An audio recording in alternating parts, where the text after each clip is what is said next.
Okay. Bismillah ar-Rahman ar-Rahim. Alhamdulillah Rabbil Alameen. Wassalatu wassalamu ala Sayyidina al-Mursalin wa ala alihi wa sahbihi wa tabi'in bi ihsan ila yawm al-din. Just before we begin, I would just like to comment briefly on this course and the courses that we are doing here at the Legacy Institute. Our purpose is, obviously we are giving these courses online, long distance learning. Some of it is courses that are actually being posted, or lecture series that are being posted publicly on YouTube and elsewhere. And then some of them are private courses for which students register. They're conducted over Zoom. Obviously, there are certain limitations that are involved with any sort of online learning, long distance learning. It's certainly, registering for individual courses is not the same as being enrolled in an institution that has a full-time program. So our purpose here is generally to build, first and foremost, to build religious literacy, Islamic literacy amongst the average Muslim. Every Muslim, whether he is a talib ilm or otherwise, has a need to learn certain basics of his religion. And that applies to the basics, fundamentals of our belief as Muslims, the fundamentals of fiqh, both in regards to usul al fiqh and the actual ahkam of fiqh, the actual fiqh rulings. He needs to have a basic idea to be able to navigate basic hadith discussions. I remember not some while back, there was a video clip going around of a scholar addressing his community, saying, in our community we have a problem where a lot of people don't understand, the difference between authentic hadith, weak hadith, fabricated hadith, and this is not given a lot of importance, and a lot of laymen are not aware of even certain basic concepts concerning this. And so he says, now I'm going to share with you a weak hadith, a fabricated hadith. This hadith that I'm going to share with you is fabricated. The Prophet ﷺ did not say it. He's making all of these disclaimers because he knows the audience that he's addressing doesn't understand this concept that he's explaining in its ramifications. And so then he shares with them this fabricated hadith. And you hear the audience going, Allah, Allah, subhanallah, subhanallah. And he says to them, I explained to you, this is a fabricated hadith. The Prophet ﷺ did not say it. This is not something to be happy about, to celebrate. This is, someone has lied about the Prophet ﷺ. So, short of actually becoming scholars, there is a level, or short of becoming scholars, short of becoming or being sort of dedicated tulab ilm who are studying full time, there is a level of knowledge of the religion that is necessary for every Muslim. Is necessary for every Muslim to be able to practice his religion properly, to understand his religion properly. And so at Legacy Institute, one of the goals that we have set out is to try and create what you could call scholastic literacy or religious literacy, that everyone, every Muslim needs to know about the basics of their religion so that they can practice it properly. To practice it properly, you have to understand it properly. You have to know certain basics. So to navigate these sorts of discussions, if for example, even as a layman, if you're reading a fatwa and the fatwa is using terms and concepts that you're not familiar with,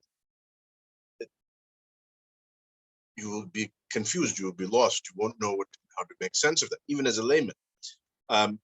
In this example that I gave, here's a scholar, he is trying to explain to the audience, hadith that I'm about to share with you is a fabricated hadith. There's a problem with fabricated hadiths.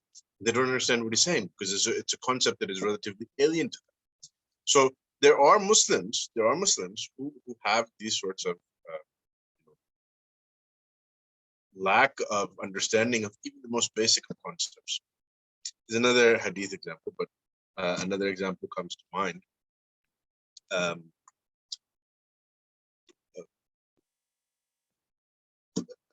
One of my teachers mentioned that one of the masjids some time back where he used to regularly attend, this was years ago, he used to regularly attend the khutbah al-Jumu'ah, that masjid. The khatib every week, when he would read the khutbah al-Hajah that comes at the very beginning of the khutbah, we will come to the statement of the Prophet sallallahu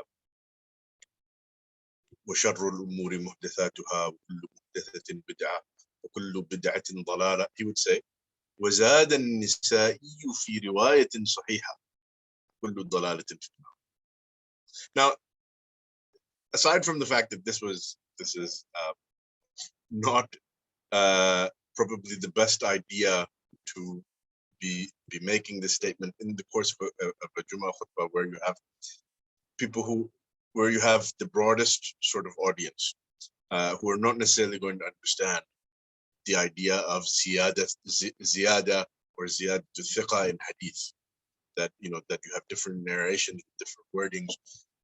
Some people are simply not going to understand that, and some of them are not going to know who Imam Al-Nasa'i is. So when he says Zad al-Nasa'i fi riwayatin sahihah, Imam Al-Nasa'i has made this addition in a sahih riwayah, it can cause confusion for people.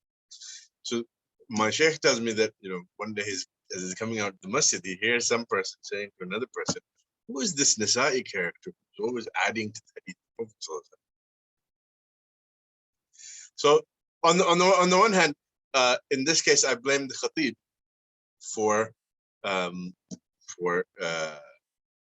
presenting this piece of information in a fashion that inevitably would be confusing for some of his prospective audience. But at the same time, these sorts of anecdotes, they indicate that there is a lack of even basic knowledge amongst many Muslims about basic things that they need just to be able to navigate religious discussions and to comprehend them, even at a fundamental level. And so here at Legacy Institute, we have set out to try and create religious literacy for the general Muslim populace by providing these courses and other resources that we'll be working on developing in the future that will help to raise the level of general literacy amongst the average Muslims. Second thing is that obviously, as some of you might already be aware, some of you have already attended some of our other courses, some of our more specialized courses, if you like. Some of you have possibly attended courses with me already in other subjects. As you might be aware, we also have certain advanced courses that we're giving. It goes without saying that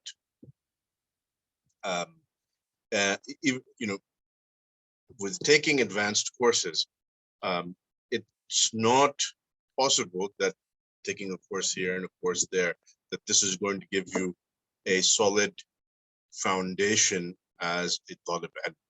So one of the things that we are seeking to do here is to provide a service for talib ilm in developing and delivering courses that help to fill a niche, that help to fill certain gaps.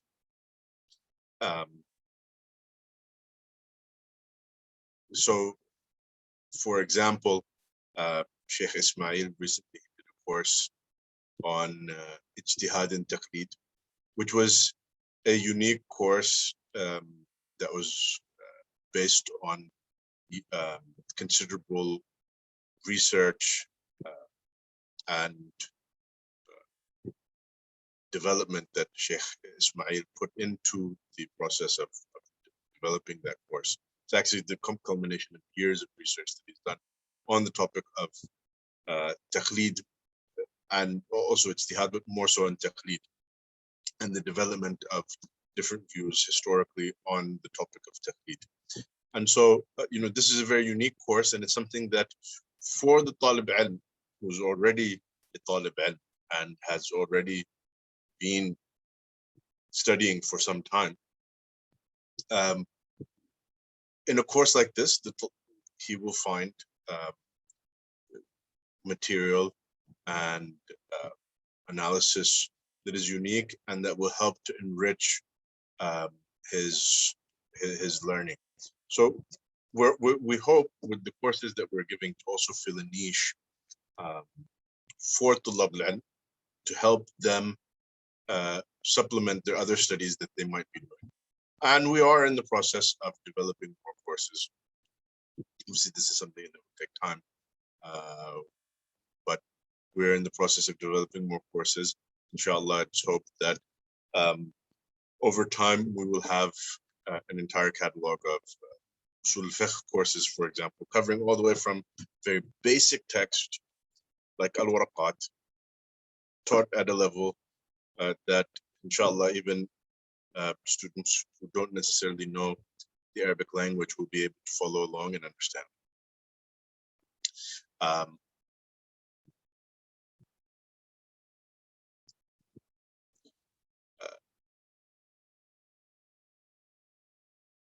Building from this, and this also speaks specifically to the course that we're doing currently. After Al-Waraqat, inshallah, it is my intent to do a follow-up course that will be in a work that is a little bit more detailed, a little bit more advanced. So this course might, for example, run for 6 to 8 lessons.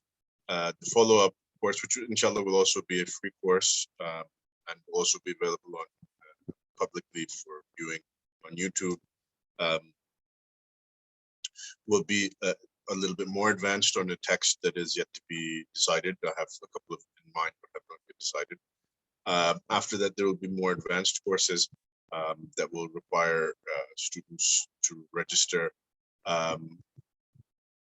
What I have currently in mind is a course that will be based primarily on Al-Mustasfa of Imam Al-Ghazali, but also not limited to Imam Al-Ghazali's Mustasfa, but using readings from a host of different works as dictated by the needs of each topic, each chapter that we're covering.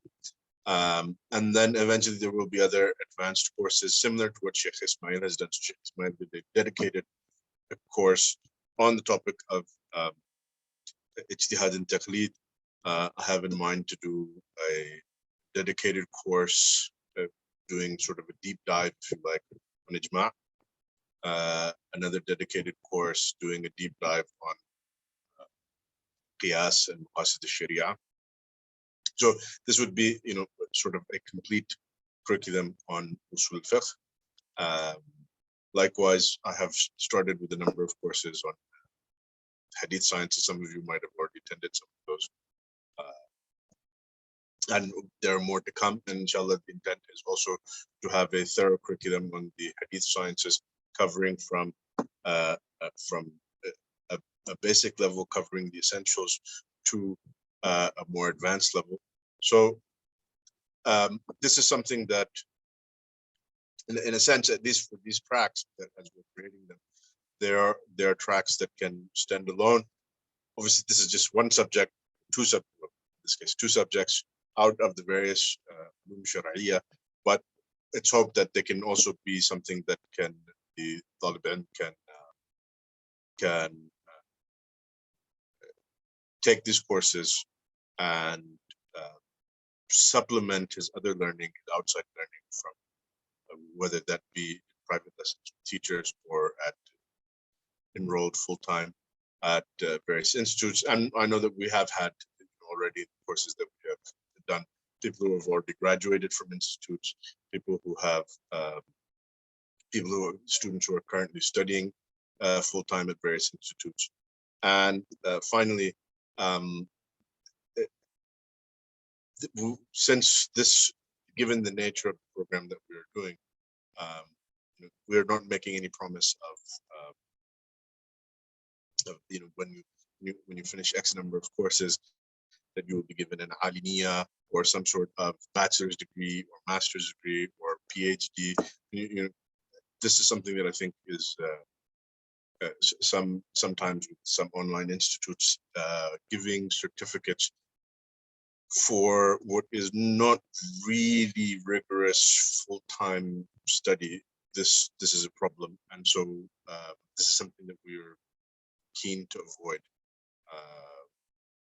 We don't want to be giving the impression that basically we don't want the Legacy Institute to turn into what is known as a degree factory, basically giving out degrees that don't have any value. The value of the courses is in the course that you've taken, but we don't give any sort of guarantee that or endorsement that the person who's taken X number of courses with us is now an alim or is now a qualified scholar and so forth. In any case, with that said, let us begin with Waraqat, or our introduction to Waraqat.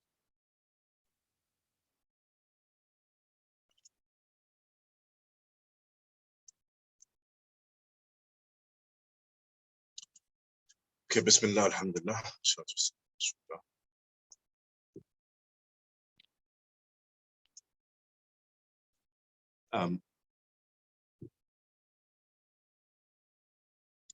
Before Allah subhanahu wa ta'ala sent Muhammad sallallahu alaihi wasallam, mankind was in a state of darkness, misguidance.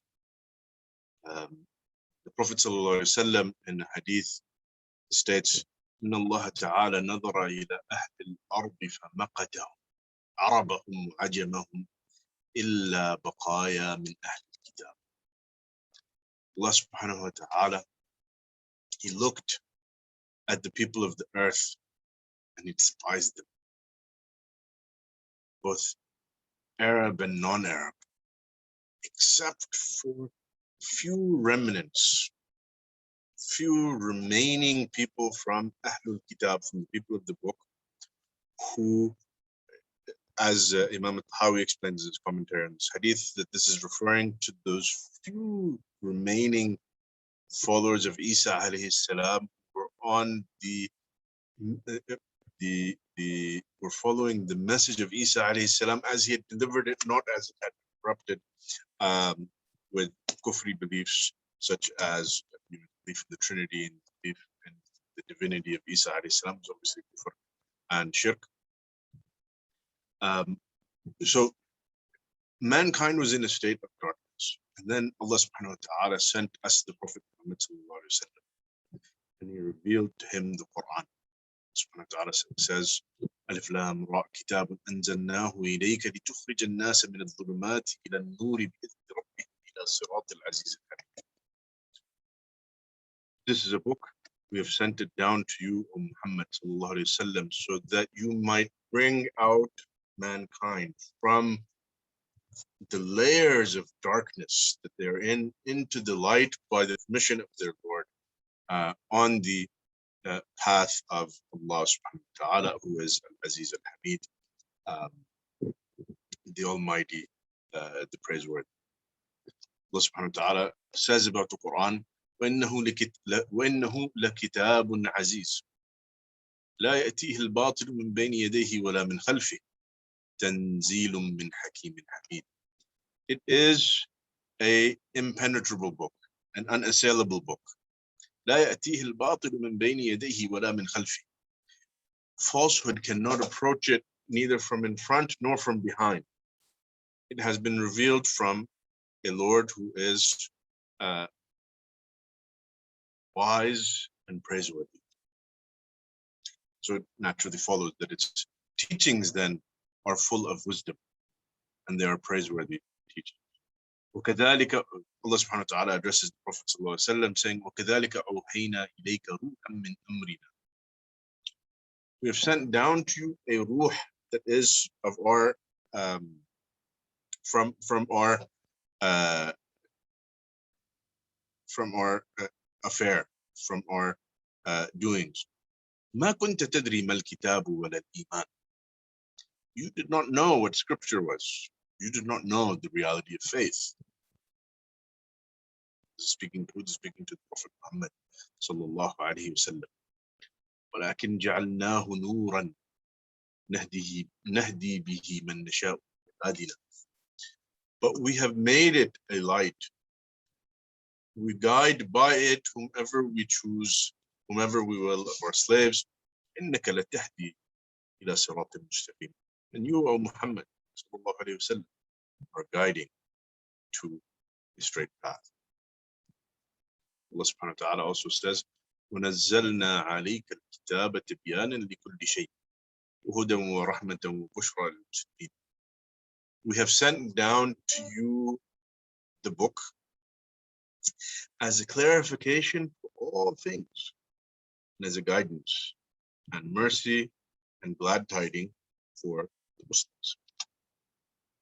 And then finally Allah subhanahu wa ta'ala says, وَأَنزَلْنَا إِلَيْكَ الذِّكْرَ لتبين للناس ما نزل إليهم ولعلهم يتفكرون.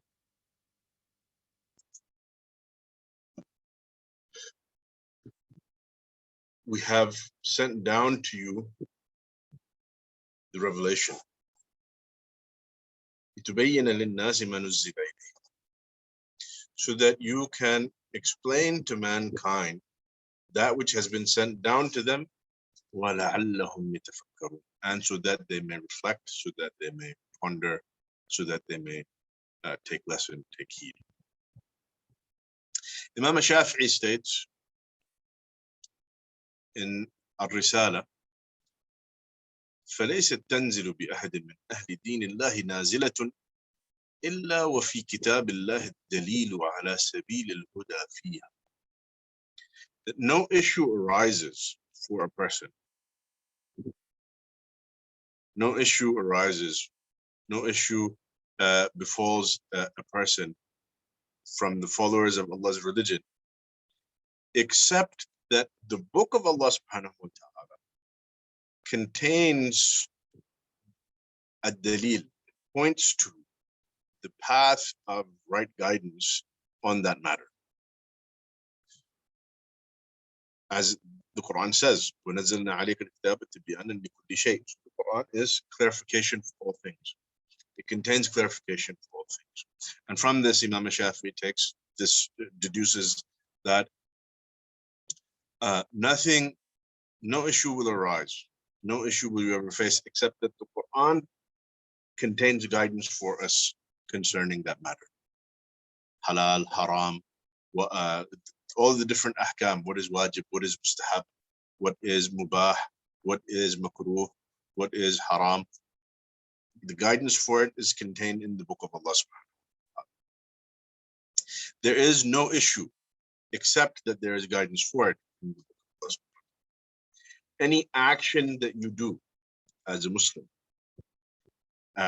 is subject to one of these ahkam, is subject to one of these rulings. And so it's important then for us to refer back to the book of Allah subhanahu wa ta'ala to take guidance for it for all of our affairs. To take guidance from it for all of our affairs. And this guidance, of course, it's not limited just to our actions, it also extends to our beliefs. But when it comes to the actions, the science that has been developed by the Muslim scholars for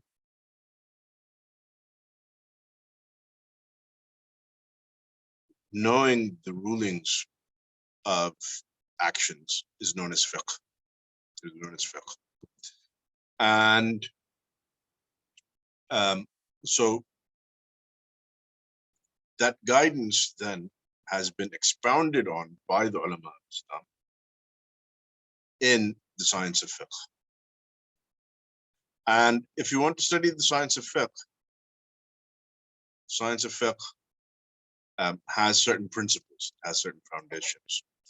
And this led to the development of a science that is known as Usul al Fiqh, or the foundational principles of fiqh. So now the question then is, well, what exactly is Usul al Fiqh? What makes up Usul al Fiqh?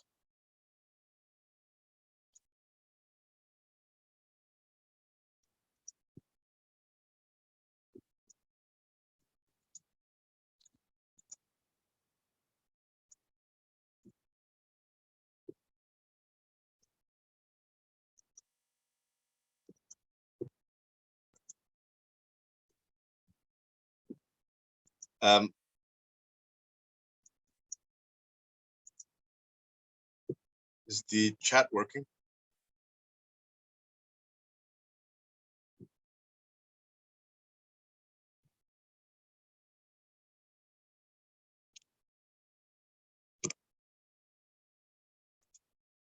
For some reason, I can't see the chat box.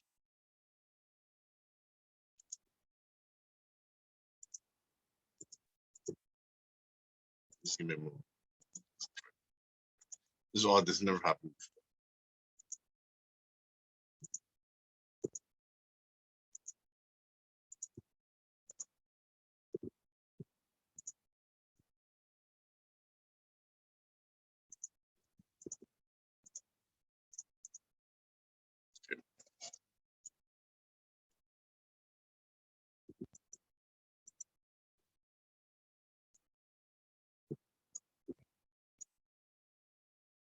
All right. So, what is Usul al Fiqh? What is the science of Usul al Fiqh? Usul al Fiqh consists of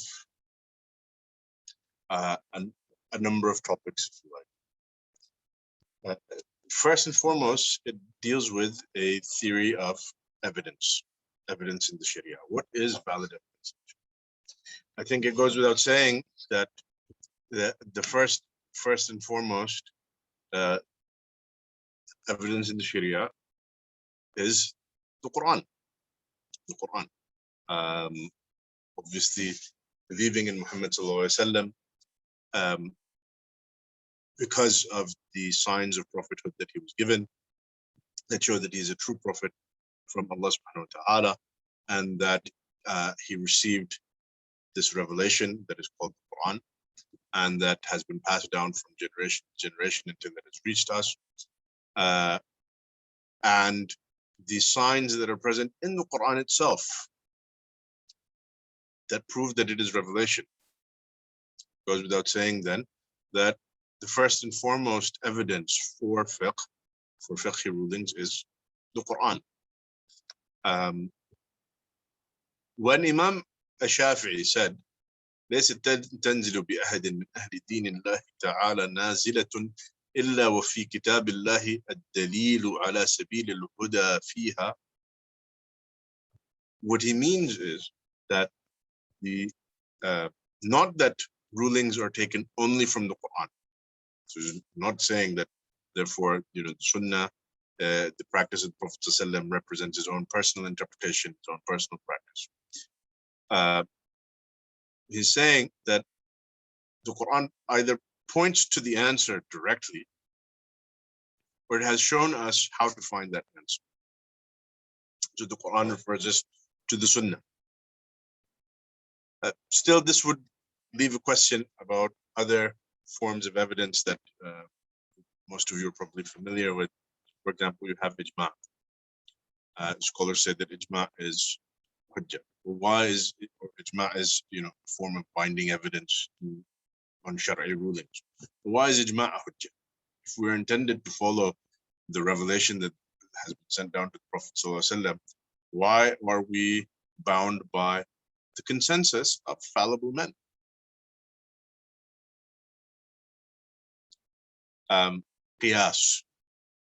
Qiyas is a hujjah, according to the vast majority of Muslimin. Obviously, this is a controversial issue then with the Zahiris. The Zahiri school is that Qiyas is not a hujjah. So, what makes Qiyas a hujjah? Or if you like, why is Qiyas not a hujjah? For you to say that it's not a hujjah. All of this theoretical discussion is found in Usul al Fiqh. It deals with the theory of what is a valid evidence. And then there are other sorts of evidences that are discussed. Masalih mursala, istihsan, amal ahl al-Madina, qawl al-sahabi, istishab, shar'u man qablana. There's a number of different types of evidence that are discussed in the books of Usul al-Fiqh. And so Usul al-Fiqh consists of a theory of what constitutes evidence in the Sharia and what is not valid evidence in the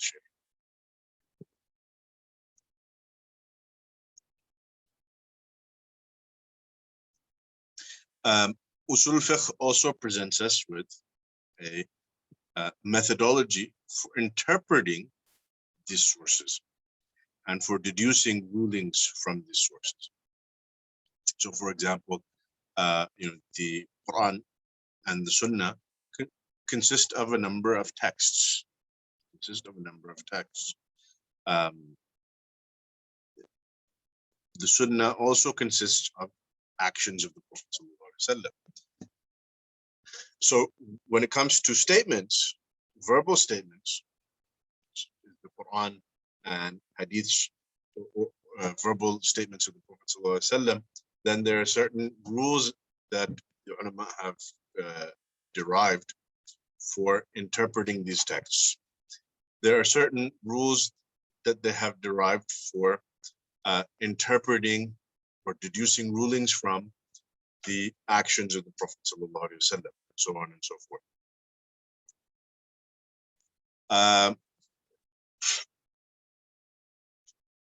The Quran, Usul al-Fiqh, also deals with conceptualization of rulings, ahkam.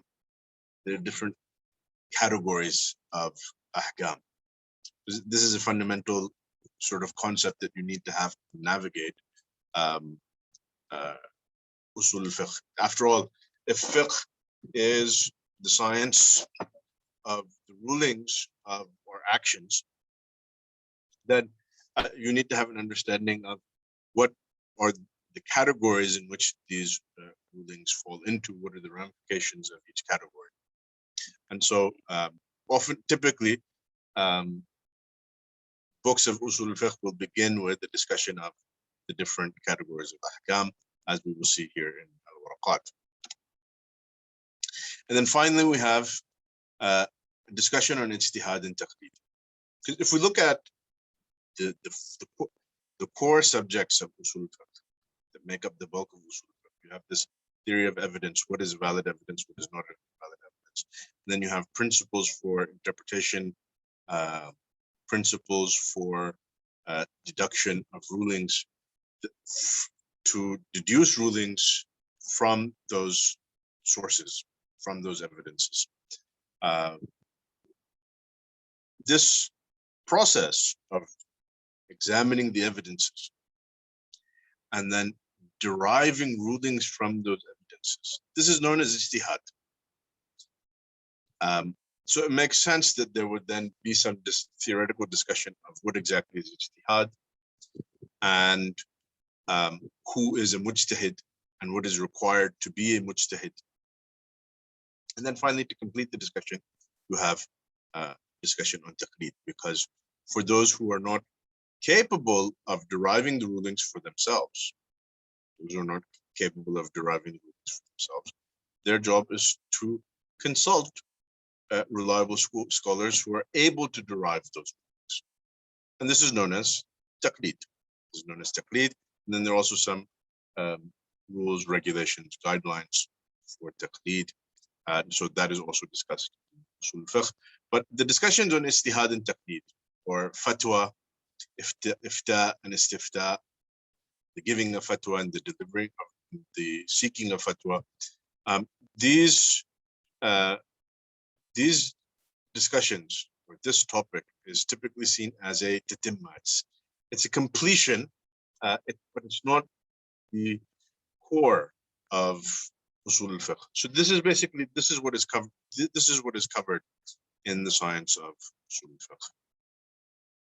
So to sum it up, Usul al-Fiqh, as it has developed, provides a theoretical framework for performing ijtihad.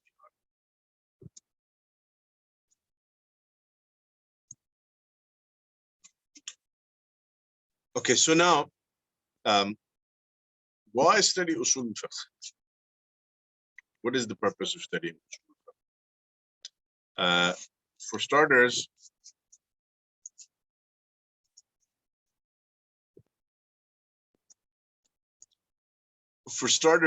Usul al-Fiqh teaches essential terminologies.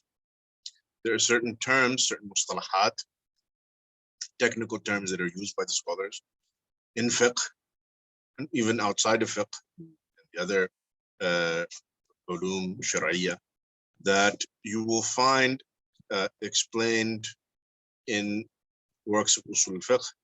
These terminologies, these concepts, are essential keys to understanding the Sharia.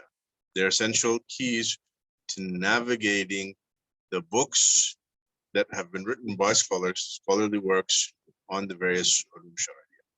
And so therefore, this is essential for understanding the Sharia, and not just fiqh, but the Sharia in general, understanding the revelation that Allah subhanahu wa ta'ala has given us. It is worth noting that Usul al-Fiqh is typically associated with fiqh. It's typically associated with fiqh. Because as we said, it's as it stands, Usul al-Fiqh is an attempt to develop a theoretical framework for the performance of ijtihad in fiqh matters. But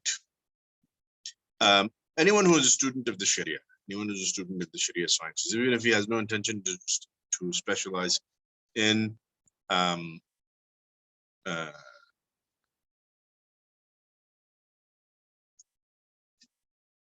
anyone who wants to specialize in any of the ulum shar'iyya will find that the science of Usul al-Fiqh is indispensable.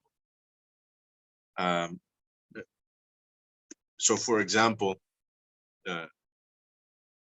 if suppose someone wants to specialize in tafsir, or his intent is to specialize in hadith. Remember we said that Usul al-Fiqh lays out a methodology of interpretation, textual interpretation. So as a result, it is an important tool for tafsir. It's an important tool for interpreting hadith. And so someone who wants to navigate the works of tafsir will need knowledge of Usul al-Fiqh. Someone who wants to navigate the works of the hadith commentaries will need Usul al-Fiqh. Moreover, if someone wants to engage in tafsir, to actually interpret the Qur'an, he will need Usul al-Fiqh. If he wants to actually interpret hadith for himself, he will need Usul al-Fiqh. And this is not limited just to the verses and hadiths that contain ahkam. Even though, again, Usul al-Fiqh is a theoretical framework for practitioners of fiqh, but the principles of textual interpretation, such as how to deal with texts that are texts that are khas, general and specific, and so forth, are indispensable for the interpretation of verses of the Quran. They're indispensable for interpretation of hadith of Prophet, whether those verses, whether those hadiths are related to ahkam or not. It's worth noting if you take a look at Al-Itqan, Kitab Al-Itqan fi Ulum al-Quran by Imam Al-Shafi'i. It's not the first work in Ulum al-Quran, but it's one of the early works in the Quran. It comes after Al-Burhan. Al-Burhan was the first attempt by Imam Al-Zarkashi to write a comprehensive book on Ulum al-Quran. And then Imam Al-Suyuti came along, he built on it, he expanded on it. Imam Al-Suyuti, you'll find in his book, which is on Ulum al-Quran, he has incorporated a number of chapters of Usul al Fiqh, Am and Khas, Mujmal and Bayan, a number of the chapters of Usul al Fiqh that are basically dealing with textual interpretation. He's incorporated them into Ulum al-Quran. So, and this is worth noting, Al-Burhan and after Al-Itqan are relatively late works. So for much of the early history of the Islamic sciences, the one key work that was available, or the one key genre, I should say, that was available for textual and developed for textual interpretation by the ulama of Islam was Usul al-Fiqh. And you will find that the qawaid of Usul, particularly those that are relating to the principles of Usul al-Fiqh, particularly those that relate to textual interpretation, which is known as dalalat al-alfaz, are applied throughout the books of tafsir.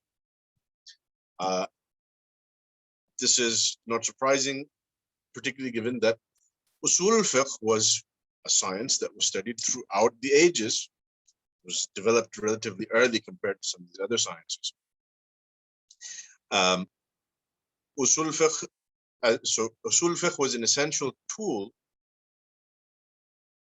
and it was an essential science that was studied by ulama, including those who were writing tafsir. These ulama who wrote books of tafsir would have studied Usul al-Fiqh. And when one looks at the Quran, and looks at the text of the Sunnah, you will find that hardly an ayah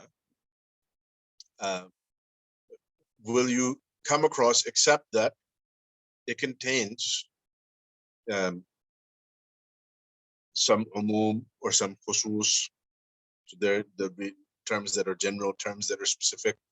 You will find, so hardly an ayah will pass you by except that some of the principles of textual interpretation, some of the qawaid you find in Usul al-Fiqh are applicable to that verse. And same for the hadith of Prophet sallallahu alaihi wasallam. And it's worth pointing out at this juncture that I actually have 2 lectures on Usul al-Tafsir. What is Usul al-Tafsir? Defining Usul al-Tafsir and what falls under Usul al-Tafsir, where I discussed in detail tafsir, and I talked about in the process about the relationship of Usul al-Tafsir to Usul al-Fiqh.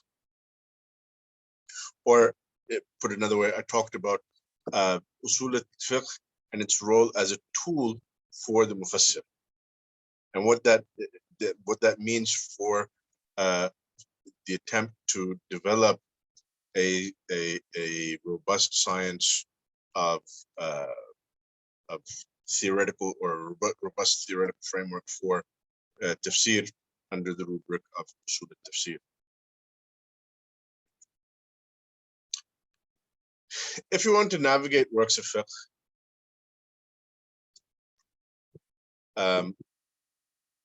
if you want to navigate works of fiqh, if you want to understand fatwas when you read them or when you receive them from a scholar, a basic understanding of fiqh is helpful in that regard. Obviously, not everyone is going to be a mujtahid, and nor is it desirable that all of society should drop everything that they're doing and say, I'm going to try and be a mujtahid. So naturally, then we'll have to refer to scholars and take their fatwas. But to be able to navigate those discussions, it's helpful to have at least a basic foundation. And then, of course, to perform ijtihad. Uh, this goes without saying, I think. Usul al Fiqh has been mentioned. Usul al Fiqh is a framework it's a theoretical framework for performing ijtihad. So naturally, the purpose of the science is to develop the aptitude for ijtihad, to develop the ability to perform ijtihad. This is particularly important when you consider that in the time period that we are living, we face very pressing questions, which includes fiqh questions that need answers. We have in our time many people who are speaking about the Sharia who are unqualified, and so dealing with those new questions, those pressing questions that arise, also addressing the confusion that is created by people speaking ignorantly about the Sharia, requires a certain degree of understanding of the Sharia, independent ability to understand the Sharia, which is effective ijtihad. And Usul Fiqh is a essential tool for developing that aptitude. It's worth mentioning theoretical study of Usul Fiqh on its own is insufficient. Theoretical study of Usul Fiqh, and unfortunately, this is one of the problems that we have, is that too often in recent generations, recent centuries, and this is a dilemma that has been going on for some time, but it's become acute in recent centuries. There is a tendency to study these subjects in an abstract theoretical fashion. And so a person who studied various mutun, various primers in Usul Fiqh, perhaps even having read some more detailed works in Usul Fiqh, their commentaries, will have acquired a lot of information. But reading theoretical discussions on Usul Fiqh is not the same as being a faqih. It's a necessary step towards becoming a faqih. Even that theoretical study does not necessarily mean that one has actually truly understood Usul al-Fiqh and mastered its issues, until you start to apply those qawaid, until you start to put those qawaid into practice.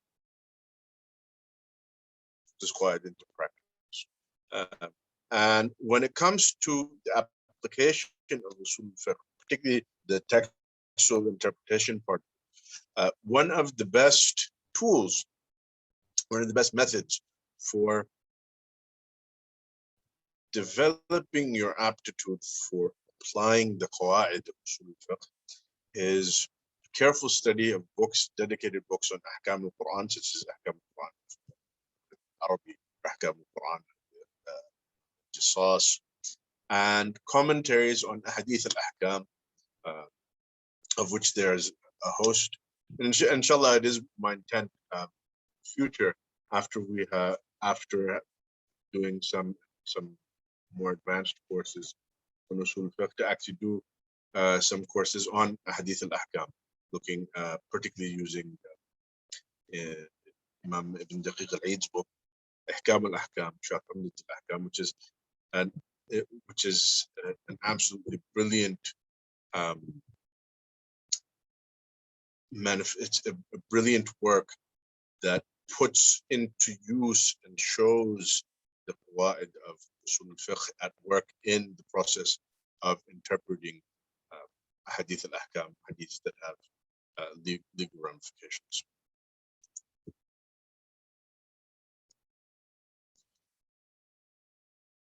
So now I just want to talk briefly about the historical development of Usul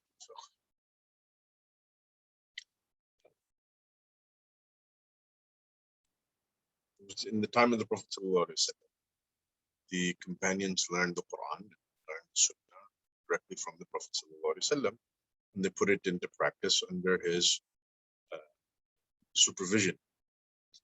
There are certain incidents that happened in his time that sort of lay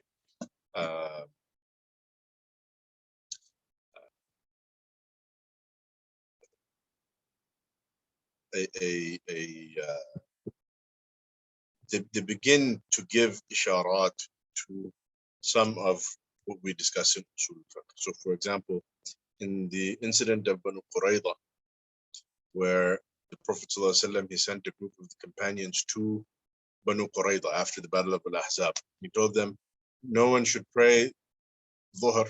Another narration says Asr. There's ikhtilaf amongst the narrators as to whether it was Dhuhr or Asr. That no one prayed Dhuhr until you reach Banu Qurayza. It was an urgent matter.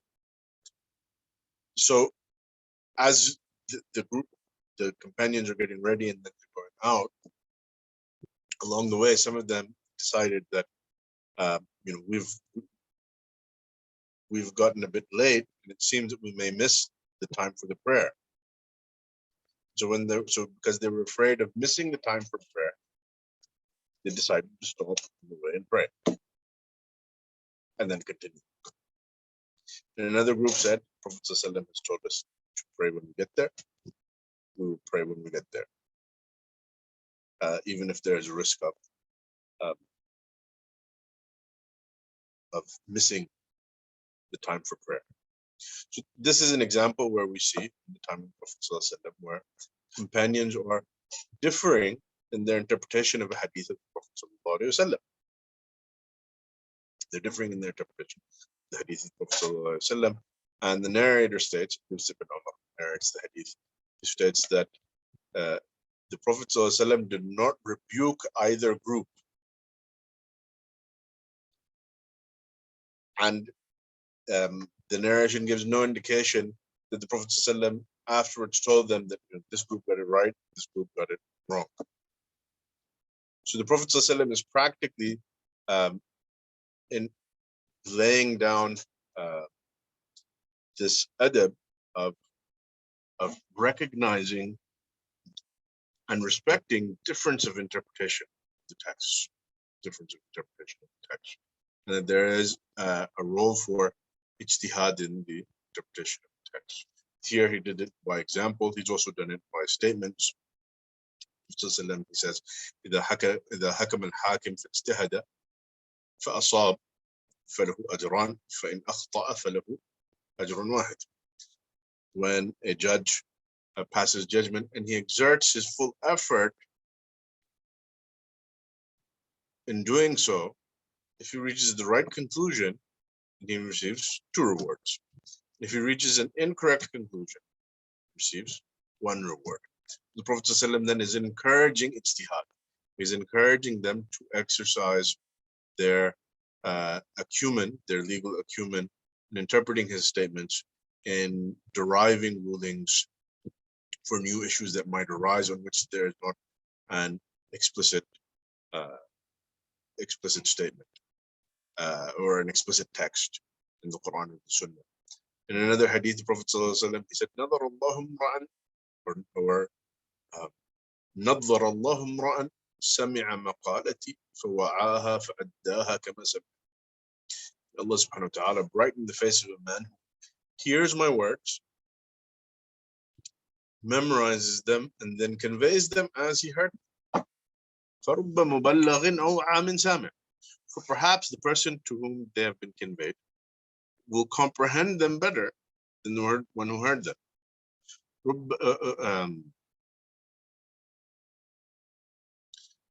And I think it's in another narration, it says, وَرُبَّ حَامِلِ فِقْهٍ إِلَى مَنْ هُوَ أَفْقَهُ مِنْهِ. And perhaps a person will be carrying fiqh, will convey it to someone who has more fiqh than he does, who has more understanding than he does. وَرُبَّ حَامِلِ فِقْهٍ لَا فِقْهَ لَهُ. And it might be that the person is conveying a hadith of the Prophet ﷺ which contains fiqh, but he himself has no fiqh. He has no comprehension of the ramifications of that hadith. So there's an acknowledgement here that that interpretation of texts, in this case particularly hadiths of the Prophet ﷺ, is something that requires a certain degree of intelligence, a certain degree of expertise, and that not all the meanings that can be taken from all the texts are equal, and everyone is not equal in that regard. So then there are mujtahids, and then there are others who are not. There are those who are capable of that interpretation, and there are those who are not. And so the Prophet ﷺ, with this and with other teachings, is practically laying out for them guidelines for interpreting the Sharia, is giving them indications of how to interpret the Sharia. And practically this is going on in the presence of the Prophet ﷺ to some limited scope. After the Prophet ﷺ, you have, in the time of the companions, the Tabi'een, now scholars are beginning to face new issues, new questions that were not present in the time of the Prophet ﷺ. And this requires deducing new rulings in light of general texts and in light of Sharia principles that can be derived from the texts. And so the process of ijtihad, the process of qiyas begins to grow. In this time, hadith narration is going on and hadiths are being conveyed. In the time of the Tabi'een, you start having a dilemma with some narrators being unreliable, either due to lack of precision or due to lack of integrity. And so you have, now an issue of mistakes being made in narration, mistakes being made in conveying hadith of the Prophet ﷺ. So what originally had been a very simple process for the companion of interpreting the words that he was directly hearing from the Prophet ﷺ, now for later scholars there are other challenges that arise. The companion who heard a hadith of the Prophet ﷺ would have been well aware of the context and purpose of the Prophet ﷺ in a way that later scholars are not. So a hadith might be related, and other hadiths on the same issue might be related. And for later scholars, this now presents an issue of needing to interpret those hadiths, to arrive at a conclusion, also having to be cautious of conflict between the different narrations.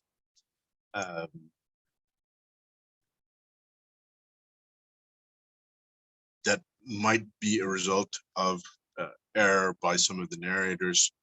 The need to be aware of narrators mistakenly or deceitfully attributing words to the Prophet ﷺ that he never said.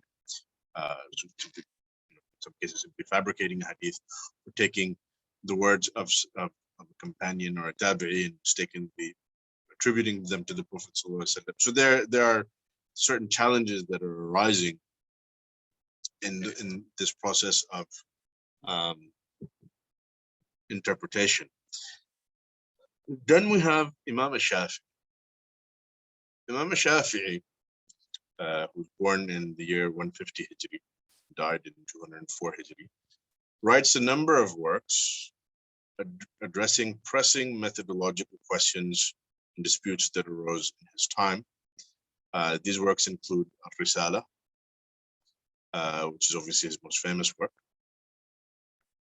And Al-Risala is actually two works, Al-Risala al-Qadima, and then he rewrote it in Al-Risala al-Jadid, making changes and perhaps adding to it. And what has reached us is Al-Risala al-Jadida, not Al-Risala al-Qadima.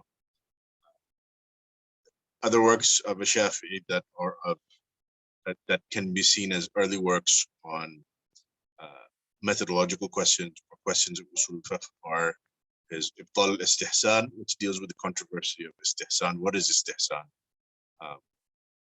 What and it deals very much with the question of what constitutes a valid evidence and what doesn't. Similar in that vein is another work of his, Jima' al-Ilm, in which he deals also with what constitutes valid evidence, dealing with certain ideas that had begun to be current in his time, with some people rejecting hadith, either wholesale or rejecting anything that is not mutawatir, or anything that does not agree with certain principles that they've laid out. He deals with also certain people in his time developing strange new notions for ijma' and a host of issues. And another work that he writes is Ikhtilaf al-Hadith. Ikhtilaf al-Hadith. So Imam Al-Shafi'i might not, Ikhtilaf al-Hadith deals with issues of how to reconcile seemingly conflicting hadiths. And it has, his theory for this has ramifications or is tied to other aspects of his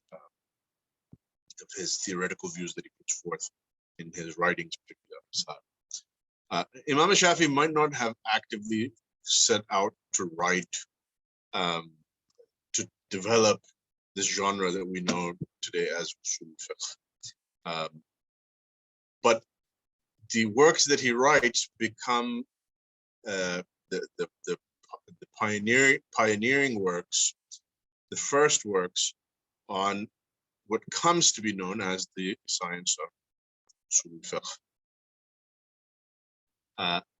This narration from Tarikh Baghdad actually sort of gives us a glimpse of the story of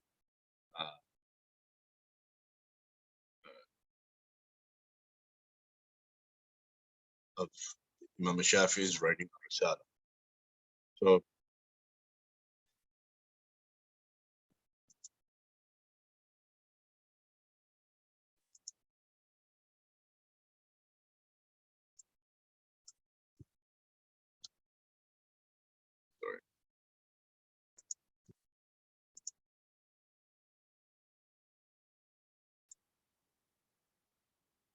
So Ja'far ibn Abi Thawr, Ja'far, the nephew of Abu Thawr, reports that he heard from his uncle Abu Thawr. Abu Thawr is a student of Imam Al-Shafi'i who went on to develop his own independent madhab.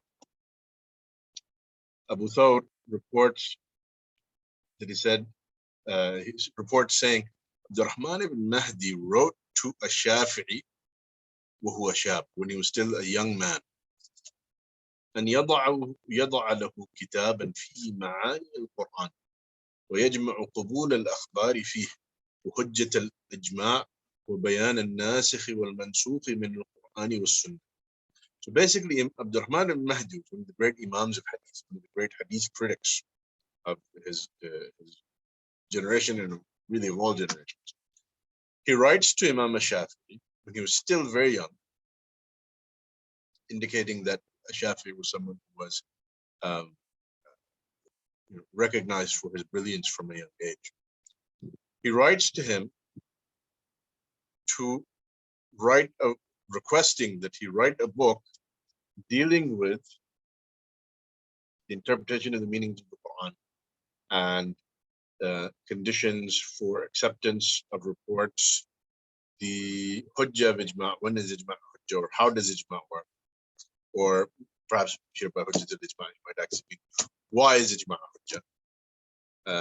وبيان الناسخ والمنسوخ, and a clarification of what is al-nasikh and what is al-mansukh. So these are really the first dedicated works on Usul al Fiqh. These works of Imam Al-Shafi'i, the first dedicated works on Usul al Fiqh. And he begins by answering certain questions that have risen in his time, certain methodological questions in dispute that arose in his time, attempting to provide theoretical answers, provide answers that give a theoretical framework for dealing with these problems of what is nasikh, what is mansukh, what is the relationship of the Quran and Sunnah with regards to nasikh and mansukh. When is ijma' really a hujjah? When is it not a hujjah? When should certain reports be accepted and when should they be rejected? In particular, obviously, probably where the controversies, maybe not the best word, but the disputes surrounding the usage of marasil, because scholars would sometimes use mursal reports, and at other times they would reject mursal reports, and so this raised the question of when are mursal reports acceptable, when are they not acceptable. So these were sort of hot issues in Imam Shafi'i's time. Finally, at the end of Abu Thawr's report, it says, قال عبد الرحمن المهدي ما أصلي صلاة إلا وأنا عده بالشافعي. I do not pray any prayer except that in the course of my prayer, I make dua for Imam Shafi'i. Likewise, it's reported from Imam Ahmed, that Imam Ahmed, and of course, Imam Ahmed is a student of Imam Shafi'i. Imam Shafi'i is his most important teacher. Fiqh, of course, it goes without saying, Usul al Fiqh as well. That he also used to make dua for Imam Shafi'i every time he would pray.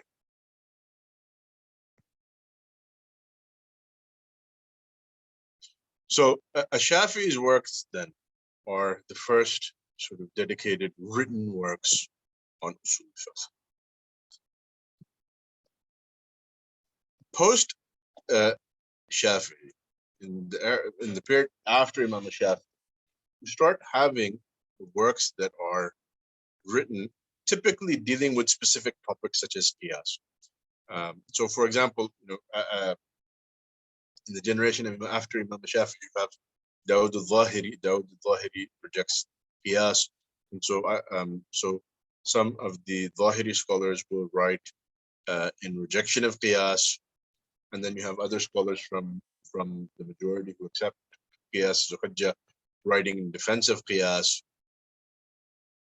And like this, you have a number of works that are written in this period, shortly in the century and a half after Imam Shafi'i, oftentimes dealing with these specific issues, or oftentimes dealing with a particular madhab, or dealing with refuting a particular madhab. Of course, this example that I mentioned of qiyas, obviously, this is tied to the Zahiri madhab, either for or against. Works start being written in this period, but from this period, post Shafi'i, Shafi'i dies in 204 Hijri. So for the next, basically from the period that he dies, the next century and a half, there are works that are written in this time period that have not really reached us. And so this sort of forms, it's sort of a gap or the missing link, if you like, in the development. For the most part, the works that have reached us go back to the 4th century, middle of the 4th century, middle or the late part of the 4th century.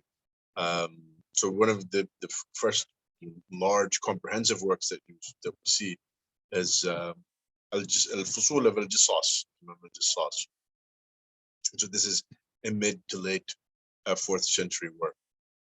And then after that, we have a number of works that have survived and have reached us and are now published.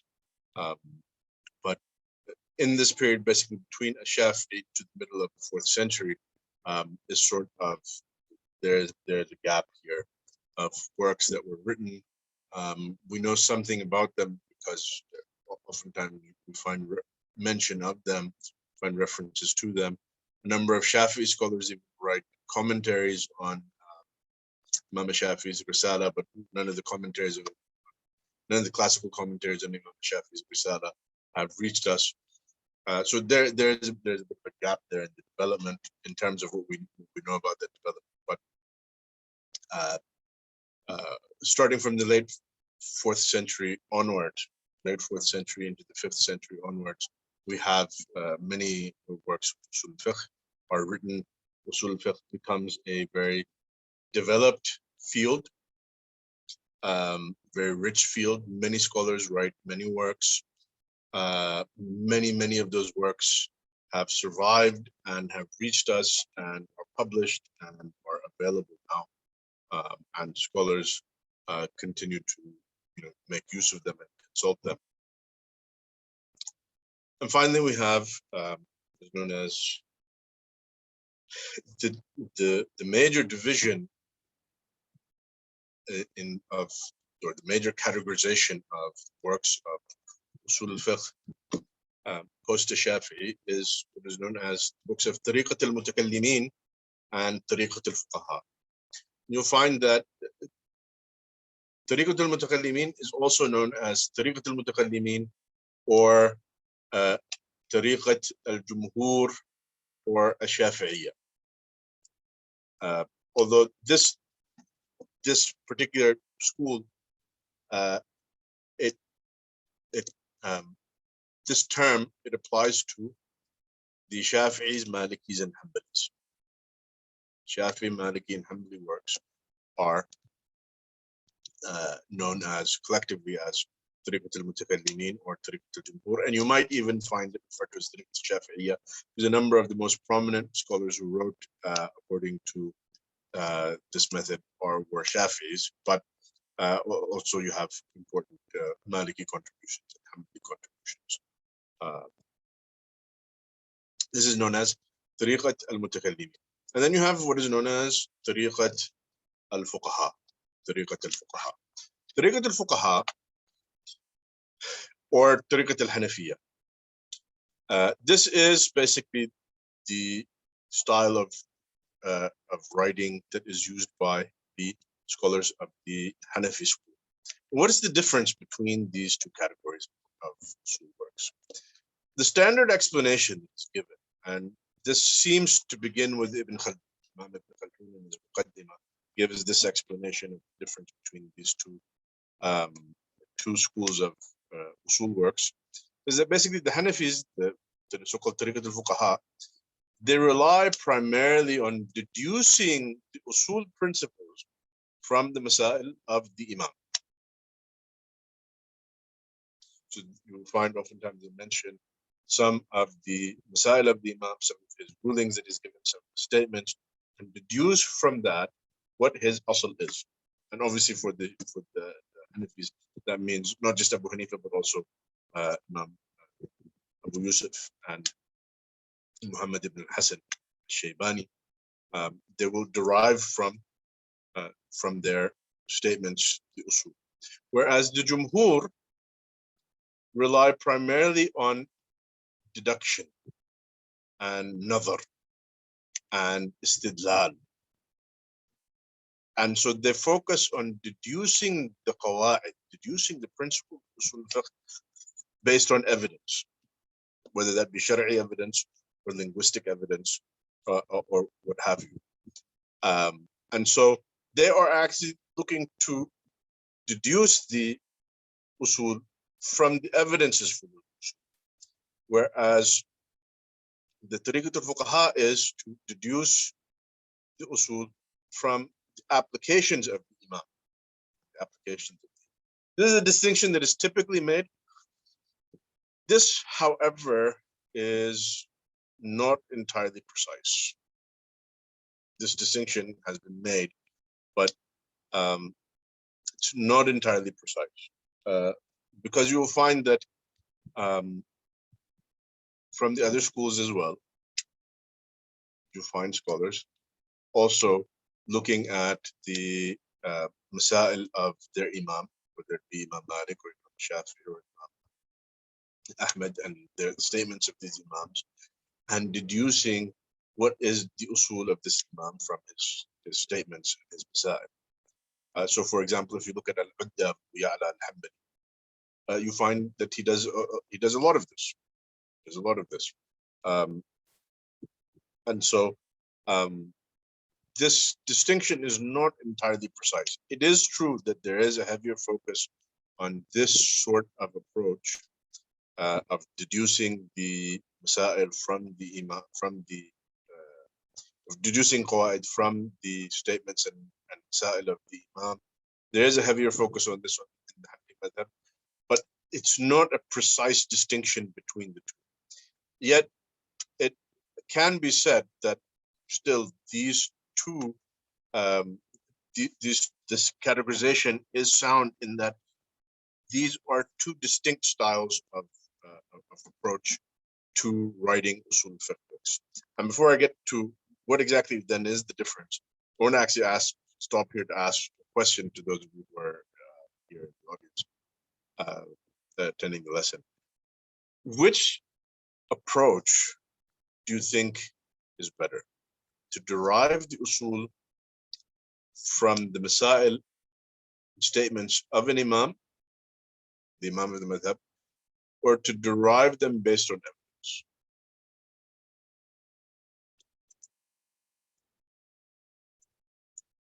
Anyone? Ibrahim says the Mutakallimin approach. Okay, so can I get a show of hands? Okay, Hassan says that there needs to be both. Saad says I think it depends on the purpose. The number of you are saying both. Okay, so Amr asked a question. If you're deriving it from the Imam, where did he get his ruling from? So this is a criticism that is often made. That it said that a dilemma with deriving from the usul of the Imam is that that usul, the furu, fiqh rulings are supposed to be based on, they're supposed to be based on usul. So it seems to be paradoxical to derive the usul from the furu. Seems paradoxical to derive the principles from the rulings, because the rulings are supposed to have been derived based on the principles. Where is the principle coming from? So there's this sort of dilemma. I'll return to this point briefly, but coming back to Tariqat al-Mutakallimin and Tariqat al-Fuqaha. As I said, this distinction, there is some truth to it, there's some merit to it, but it's not entirely precise. Something else that can be said, and this is similar to something that Sheikh Hassan Bukhari has proposed in some of his lectures, some of which I attended. Sheikh Hassan Bukhari is a teacher of mine.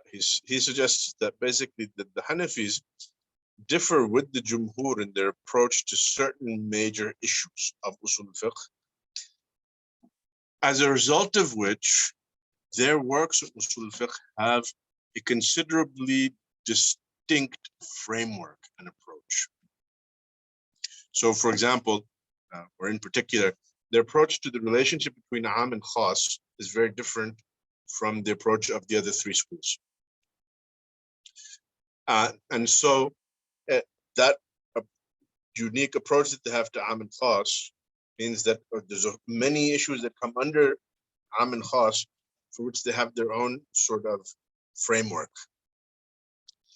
Whereas for Am and Khas, the Jumhur have, well, they might differ amongst themselves on individual issues, but the framework is generally shared.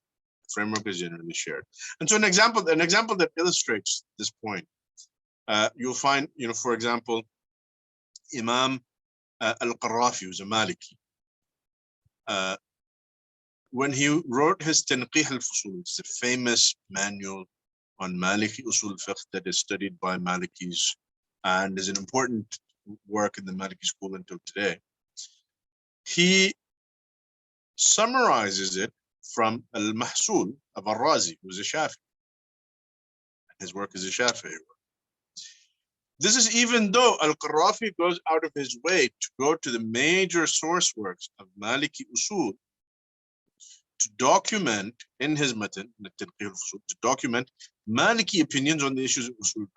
But yet he does so using the framework that he has summarized from a Shafi'i.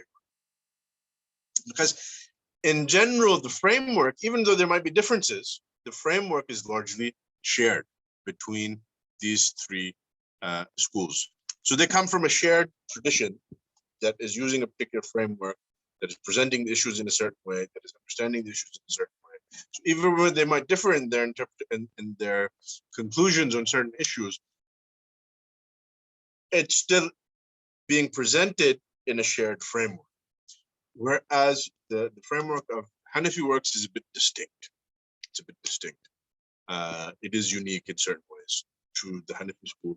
And so this is perhaps, I think, even more important than the other distinction that has been made. And that brings us sort of to our last point for today, is that Waraqat belongs to Tariqat al-Mutakallimin. Work of Waraqat belongs to Tariqat al-Mutakallimin by Imam Al-Waraqat by Imam Al-Juwayni. Inshallah, next week we'll have a little bit of an introduction on Al-Waraqat and Imam Al-Juwayni before we begin. But I'll just close with a few points.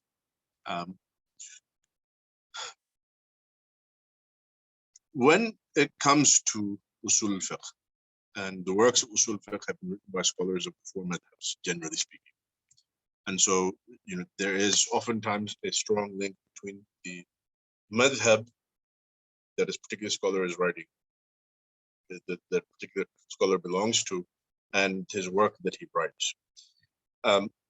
When it comes to taking principles from the Imam, there are some principles that you'll find in Usul al Fiqh books that clearly come from the Imam, and there's not really any doubt about them.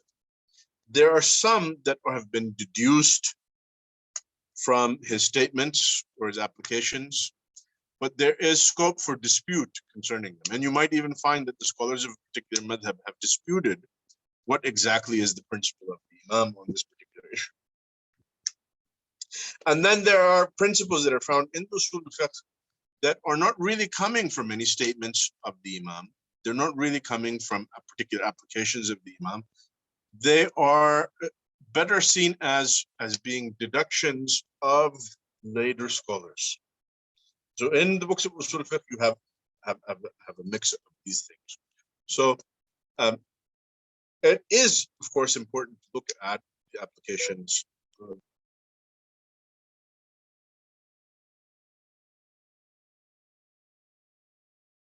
It is, of course, important to look at the applications of these Imams, but it should be done while cognizant that that just because an asl or a qaida has been derived from some statements of an Imam or from some masail of an Imam, it's not necessarily the case. It's not necessarily the case always that this deduction is correct. It might be subject to dispute. It might be subject to dispute from the scholars that madhab themselves. Not everything that is presented in the books of Usul al Fiqh as being the usul of a particular madhab necessarily comes from the Imam. Some of them might be principles that have been deduced by later scholars of the madhab, and might also then be subject to dispute. A final note that I'll make. Usul al-Fiqh, as we mentioned, lays out a theoretical framework for performing ijtihad. Yet the works of Usul al-Fiqh largely have been written, of course, Imam Al-Shafi'i's works are an exception. But largely speaking, the works of Usul al-Fiqh have been written after the rise of the madhabs, the four madhabs. And ijtihad decreased after the rise of madhabs.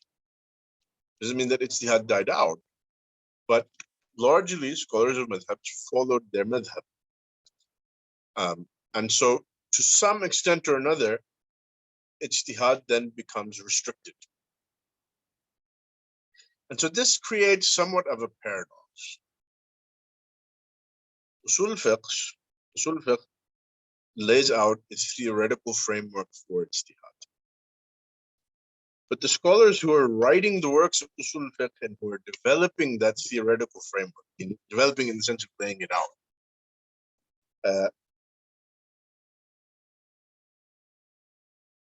they themselves are not necessarily practitioners of ijtihad and fiqh. Or if they practiced ijtihad and fiqh, their ijtihad might be somewhat limited in scope to varying degrees.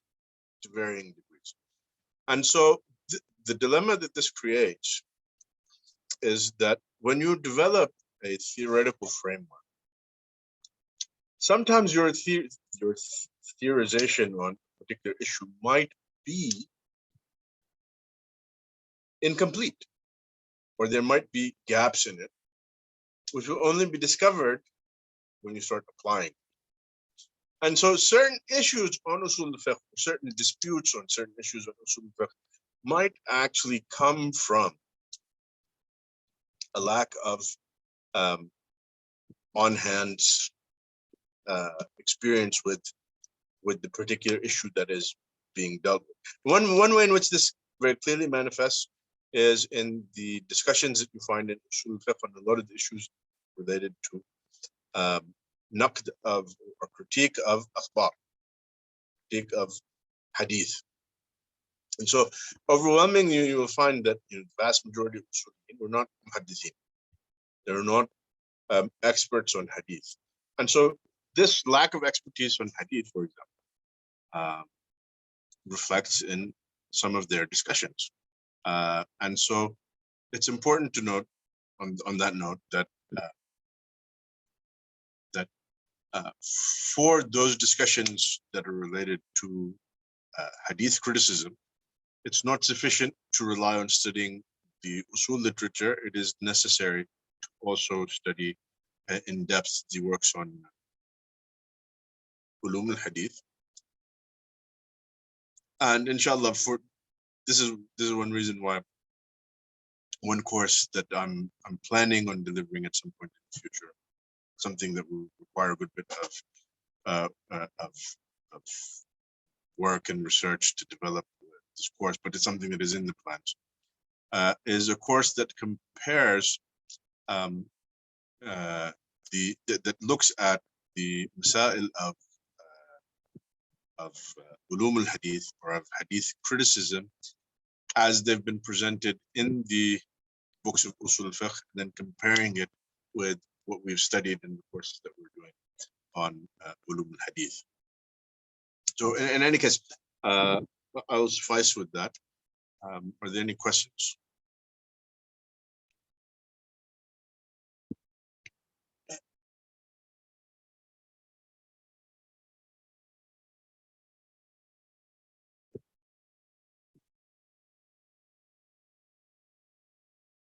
Okay, there's no questions. We will.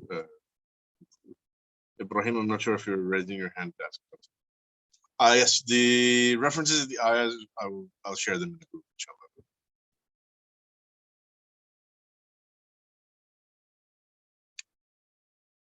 Sure, go ahead.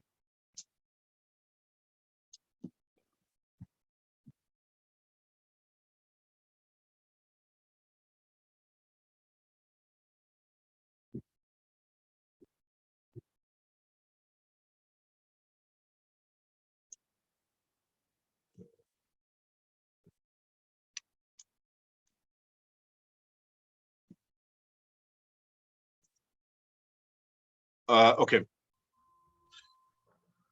Assalamu alaikum, Shaykh. With regards to the last comment where you mentioned ijtihad became a bit more reserved or restricted with the rise of the madhab, what does that necessarily mean, that what ijtihad becomes reserved? Because are you not applying ijtihad whenever a new issue arises? Yes. So even I didn't say, which is why I didn't say that ijtihad ended. Right. Okay, but even like if you're working within a madhab, is that not applying ijtihad? Yes, but in a limited scope. Right. I mean, Okay, I'll give you an example. I'll give you an example to illustrate. If you as a scholar in the madhab are not going to go outside of the madhab, just as an example, if you as a scholar in the madhab are not going to go outside the madhab, does it really matter if your theoretical conception of ijma is correct or not?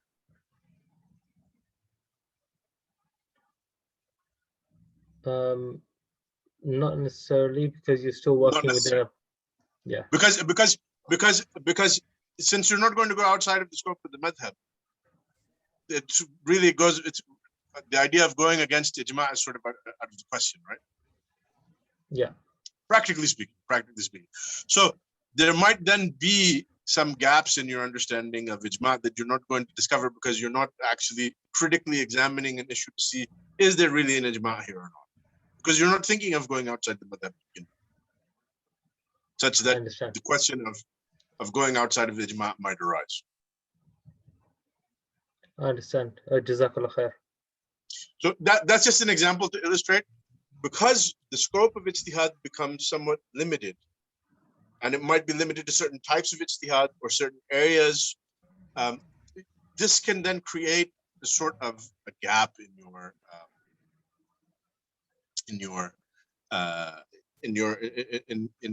theorization of some aspects of usul al fiqh. I mean, my intention is not to say that therefore these scholars had no idea what they're talking about. Quite the contrary. But it is something that, as you dig deeper into the books of Usul al Fiqh and you look at the ikhtilaf of the Usuliyin, it's something that you have to be cognizant of. This is a factor that is at play in some of the discussions that might be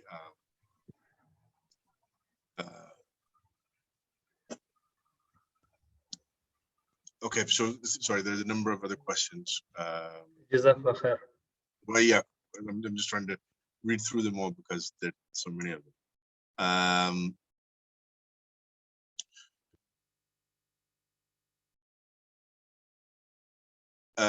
Yusuf, if you could remind me in the group about the vocabulary. Okay, particularly what I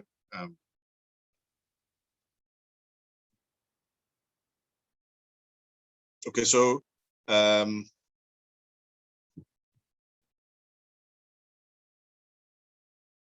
okay, Am and Khas, Yusuf, Am and Khas, we will come to the discussion on Am and Khas. Am means general, Khas means specific. It's one of the issues that will come up in the book, and we will discuss it then. Which is why I tried to actually avoid examples, because if I give to get deep into the examples, you first have to be familiar with the issue, which obviously at this point is not really feasible, because for some of you this is the very first time that you're studying a text in Usul al Fiqh, or you might not have gone that deep into it before. So Zafan asks about this difference between the framework of Mutakallimin and Hanafiya.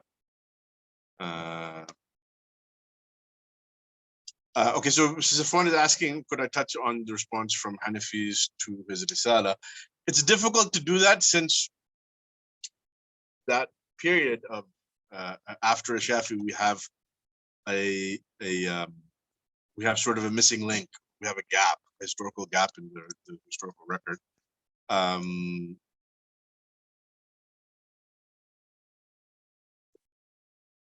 Okay, if anyone wants to take the microphone, I've allowed you to unmute yourself now. But we have this gap in the historical record for the development of Usul al Fiqh. So it's difficult, but you can see, for example, in the quotes that survive from Isa ibn Abban, Jalal quotes extensively in his Al-Usul, that he is very much responding to arguments of Shafi. But how much of that plays a role in what eventually becomes the distinction in the framework between Mutakallimin and Hanafis, it's hard to say, because what is known as Madrasat al-Mutakallimin or Tariqat al-Mutakallimin is, it takes on a life of its own after a Shafi. I wouldn't really count a Shafi'i's work as being part of Tariqat al-Mutakallimin. It is something that exists sort of before these developments.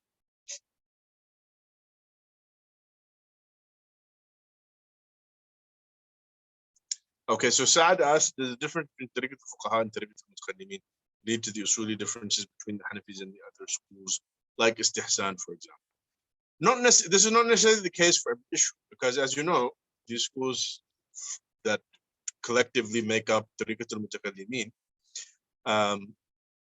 these schools, they differ. They have differences amongst them.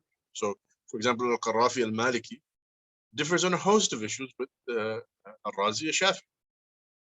But largely speaking, they have a shared framework for discussing the issues of usul that allows him to summarize Al-Razi's Mahsul and use it as the framework for a work on Maliki usul. Nabil is asking, beyond Waraqat, as a Hanafi is studying the other Shafi'i texts fine, as seen as though it gets different and some things may be specific to the Shafi'i madhab. Okay, I'll give you my answer. I'm not an expert on the Hanafi madhab.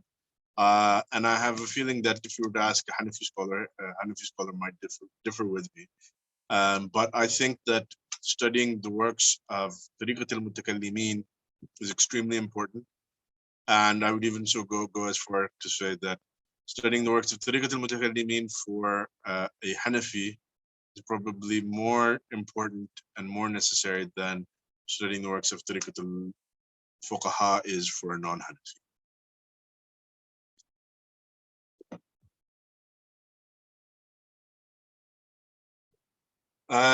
Does ijma' mean ijma' of the fiqh scholars for madhab, or Hanafi is considered outside the ijma'?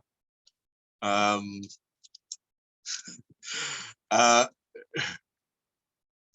mean, I wouldn't say Hanafis are outside of the ijma'. As for what exactly is ijma', inshallah, we'll have a dedicated session on ijma' when it comes up in Waraqat.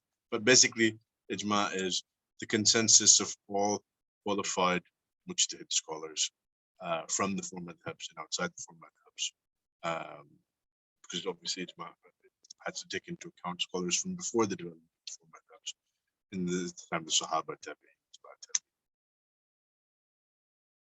We'll talk about qiyas inshallah when we get to it. Okay, so I'm afraid I might have disturbed a hornet's nest, but basically, why do I think it's important to study the works of Mutakallimin? I do feel that the approach that is present in the works of Mutakallimin of actually trying to argue the issues out in light of their evidences. This is not to say that it's not present in Hanafi works. It is present in works as well, which comes back to the problem that this distinction is not it's not precise. It's not that it's untrue, but it's not precise. But the fact that they give a heavier emphasis to trying to hammer out the concepts and issues in light of their evidences, I think that this is actually an indispensable part of the function that Usul al Fiqh plays, and that is what makes the works of the Mutakallimin indispensable. The Mutakallimin tradition generally, not necessarily each and every work. And so for that reason, I think it is actually important to study these works, even for someone who is specialized in Hanafi fiqh or follower of the Hanafi madhab. Allah.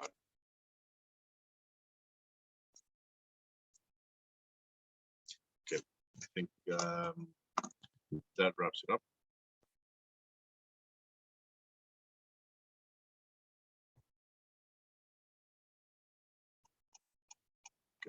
سبحانك اللهم وبحمدك أشهد أن لا إله إلا أنت أستغفرك وأتوب إليك. صلى الله وسلم